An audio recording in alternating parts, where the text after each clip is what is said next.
Discuss பண்ணும்போது எங்களுக்கு மத்தியான சாப்பாட்டுக்கு காசு இருக்காது. யாராவது ஒருத்தர் வந்து எங்கேயோ ஒருத்தர் வந்து ஒரு ரூ. 2 வாங்குவோம். ஓகே. ஒரு ரூ. 2க்கு ஒரு பிரெட் பாக்கெட் வாங்கிடுவோம்.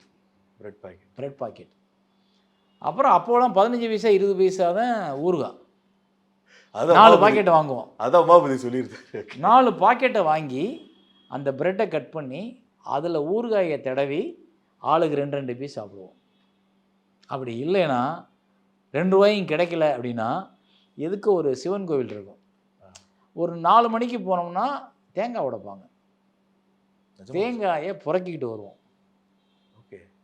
4 பேர் நிற்போம். தேங்காயை அடித்து உடைச்ச உடனே ஓடி போய் புறக்கிறோம். தேங்காயை புறக்கிட்டு வந்து உட்காந்து பிரித்து ஆளுக்கு 4 சில்லு திம்போம். அதுதான் எங்களோட பசி ஆத்தினது நிறையா நாட்களில். அதனால் அந்த காட்சி வந்து ஊறுகாயில் ப்ரெட்டில் ஊறுகாய் தொட்டு திங்கிறோம்னோடனே எல்லாருக்கும் நிறைய பேர் இது முடியுமா, இது எப்படி, இது என்னது, யார் கூட அன்றைக்கி சொன்னேன் இதான் முத பார்க்குறேன் அப்படின்னாங்க. அதுதான் நிறைய நேரத்தில் பசியாத்திருக்கு. ஓகே. ஸோ அந்த காட்சியை வைக்கும்போது எனக்கு அது ரொம்ப நெருக்கமான காட்சியா. ஸோ அதனால் நான் உமாபதி சாப்பிடும்போது நான் சந்தோஷம் பார்க்குறேன். அவன் அப்படி தான் கேட்பானே, நீங்கள் எதாவது வீட்டில் சாப்பிட்டு வந்தீங்களா, ஒரு பீஸ் கொடுங்கண்ணே அப்படிமா. நான் ஏன்னா வீட்டிலேருந்து வருவேன். Okay okay okay. காலையில் அவங்க சாப்பிட்ருக்க மாட்டாங்க. நான் ஏதாவது வீட்டில் கஞ்சி இல்லை ஏதாவது இட்லி இப்படி போட்டு அது 2 இட்லி சாப்பிட்டு வந்திருப்பேன்.